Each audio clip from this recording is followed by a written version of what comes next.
Hi friends, Swapna Khushboo चॅनलमध्ये तुम्हा सर्वांचे स्वागत आहे.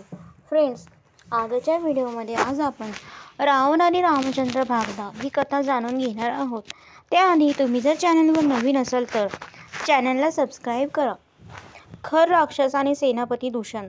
मागील भागात आपण वाचलेत की शूर्पणखेच्या लागट बोलण्याने खरला त्याच्या पुरुषत्वाला आव्हान दिल्यासारखे होते. त्यामुळे आपल्या बहिणीच्या अपमानाचा बदला घेण्यासाठी तो तयार होतो आणि तसे वचन तो तिला देतो. तो तिला म्हणाला, मी माझ्या शक्तीपुढे त्या मरणोन्मुख मनुष्य शरीरधारी तुच्छ रामाला कसपटासमान समजतो. त्याला त्याने केलेल्या कुकर्माची शिक्षा त्याचे प्राण देऊन चुकती करावी लागेल. जमिनीवरची एक काडी उचलून तो हाताने चुरगळत म्हणतो, या काडीसारखा मी त्याचा चोळामोळा करून टाकेन. आता तू तुझे हे रडणे ओरडणे विव्हळणे थांबव. दुःख वेगाला आवर घाल. रामासकट त्याच्या भावाला आता मी यमसदनी पाठवतो. हे राक्षसी युद्धात कुऱ्हाडीने कापलेल्या रामाचे गरम गरम रक्त पिण्यासाठी आता तू तयार राहा. त्याच्या अशा बोलण्याने ती मूर्ख राक्षसी खुश झाली आणि परत खरची स्तुती प्रशंसा करू लागली.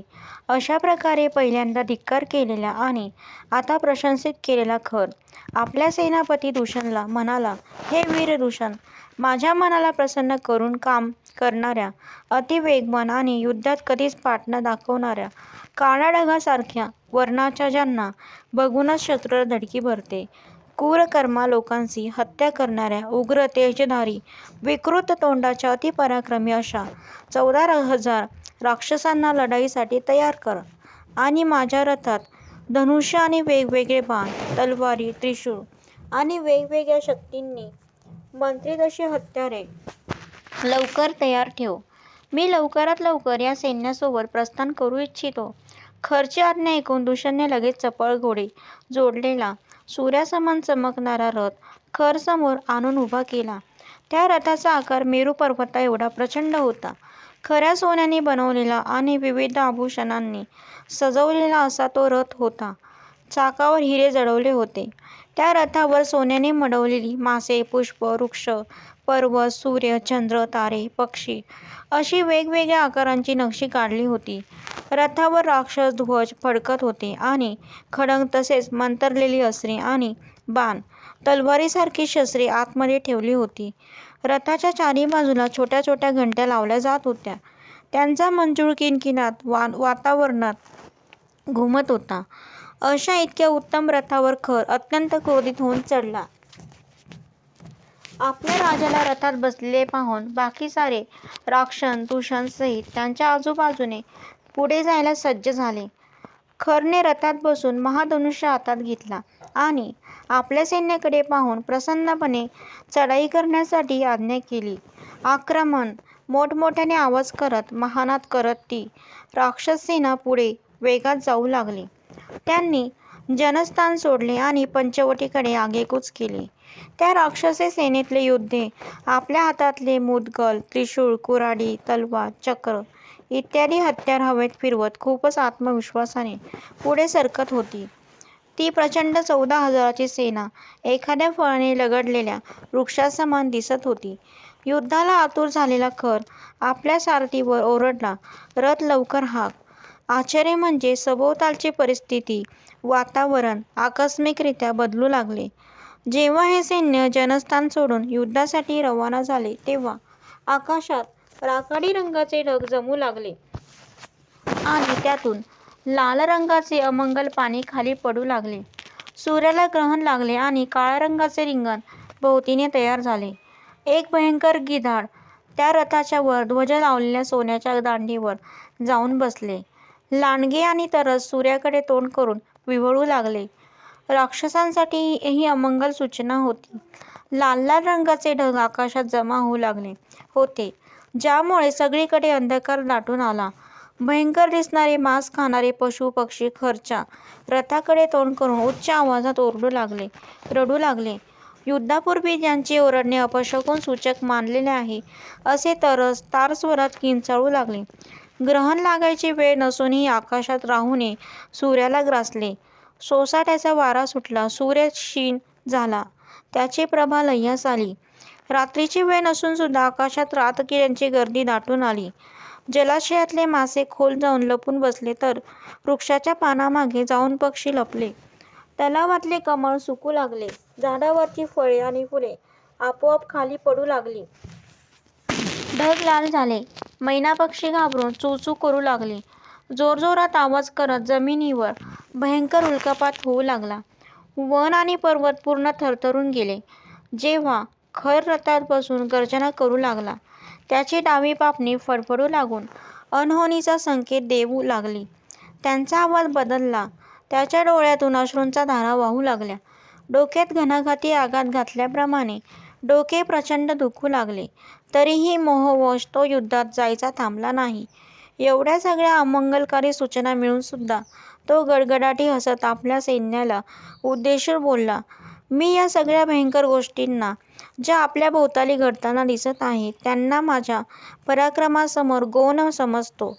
जसा की एक बलवान पुरुष एखाद्या निर्बल पुरुषाला तुच्छ समजतो, मी तर माझ्या या मंत्रित बाणांनी आकाशातले तारेही तोडू शकतो आणि रागावलं तर मृत्यूलाही मारू शकतो.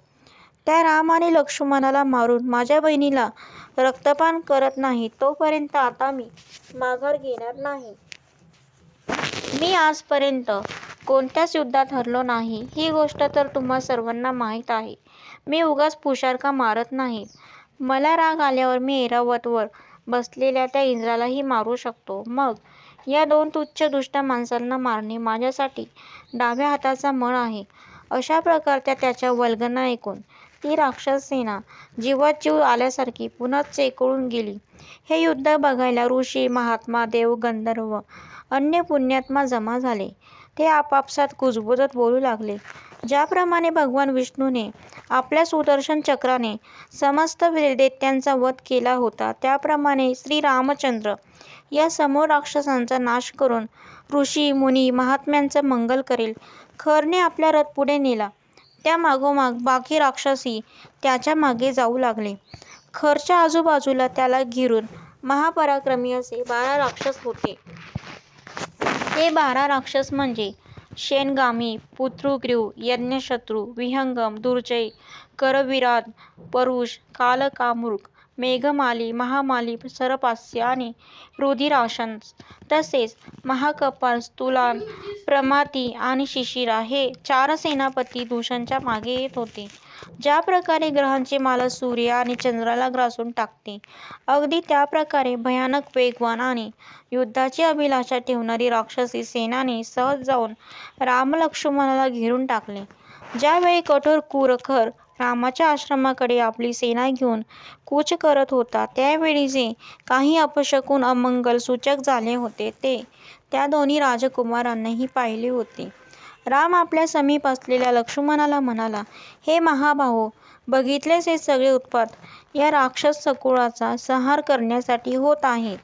गाढवांच्या रंगाचे राखाडी ढग आकाशात इकडे-तिकडे फिरून गडगडाट करत लाल पाणी बरबसत आहेत.